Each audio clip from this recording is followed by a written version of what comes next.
bringing files into Premiere is super easy. Especially with equirectangular stuff, it may feel like you might have to do something special when you're importing 360 video, but you really don't. So when you're creating a new project, you'll be presented with this window in Premiere. Right here you can choose where you want your project and your autosaves and everything to be saved. And then you have some options down here when you create your new project. Depending on which kind of graphics card you have, it will give you different options for your renderer. OpenCL is really stable, and I've used this a lot. I'm working on a Mac Pro right now, so that's why I'm seeing Metal as well. Then they have the software-only option. I usually just stick with either OpenCL or CUDA, depending on your graphics cards. Metal is, I've had some errors and some bugs with in the past, so I usually avoid that. I'm going to try it out once they start getting it more stable. But OpenCL and CUDA are usually really great choices to help your editing go quick. Scratch disks is basically where it's saving all of your random autosave stuff, audio previews, video previews, cached files, things like that. I usually just leave it as same as project, so if I'm saving to an external drive or something, it will automatically add it there, and it gives you a little idea of how much space is left. So all this looks good. You won't really need to change any of this. And then ingest settings I talked about a little bit before, but this isn't really applicable to 360 video, but it's a really cool feature that Premiere has also added in addition to a few other things in their latest version. So everything looks great. We're going to go ahead and click OK. So in Premiere, all you have to do is drag in your equirectangular videos exported from AVP, just like you would any other 2D file for any other project. So it's really easy that way. So all you have to do is locate where your shots are, and you see I have my shots all organized here. This is all the actual project information, my raw clips from the camera, the pano images that they've used to do the stitching, and the Canva project file. But what you want is the shot exports. So I've put all of these into one folder just conveniently and named them like this, really basic. So all you have to do is you can just hit Command A and drag them in like that. And this will work with MP4, AVI, uncompressed, Cineform MOV, any kind of file that you drag in Premiere will be able to read. You can also come and find them in Media Browser if you'd like.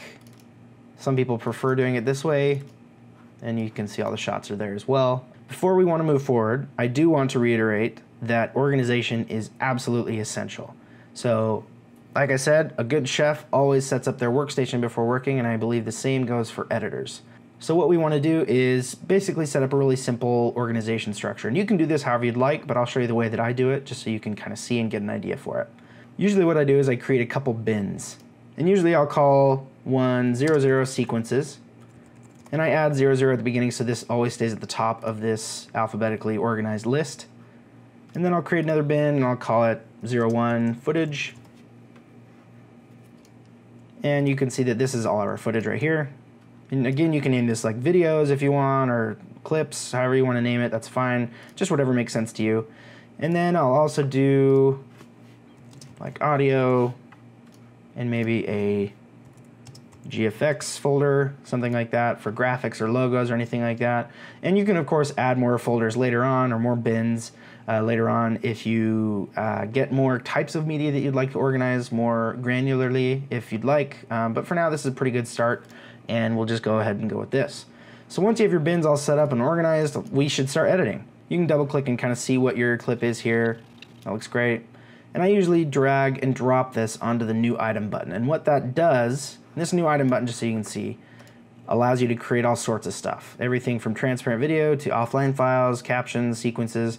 And it might be tempting just to come down here and click sequence and then set up your stuff by memory and make sure you have everything set up. But a really fast way to do this is just to click and drag a video clip onto that button, and it automatically creates a sequence that's perfectly and completely suited for this clip. So it matches all your aspect ratios, your frame rates, your file types, your everything. So you don't need to worry about coming in and manually creating this and trying to find the proper format or whatever. You don't need to worry about that. You just basically click and drag one video onto this timeline, or multiple, but since these are all the same anyway. But I usually just use one clip as my reference, and I start my sequence that way. So it automatically throws a sequence into the footage bin because that's where I dragged its clip from, but I can just quickly drag this up to sequences so it stays organized, and then you'll notice that it also names it after the clip that you dragged in. So you can rename this again. We can call this the date or something, and then you can say assembly edit 1 or whatever makes sense to you. That's very much a personal preference. There isn't really a right way to organize things. despite what a lot of people would like to say, but as long as you're organizing it, I think that's a great first step. So, once you have your assembly down here, you can start editing, you can throw clips down, change layers. Equirectangular video is exactly the same as editing 2D video. It's very simple. It's slightly more taxing on the system, obviously, because they're larger files, but if your computer can handle 4K, 5K stuff, you should be just fine. You shouldn't really notice much of a difference.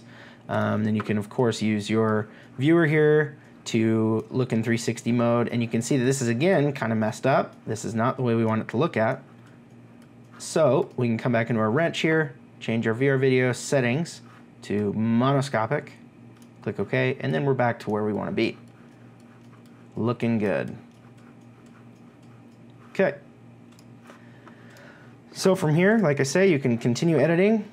You can add all your clips, make your assembly edit, and make something awesome and cut it all together so it looks great.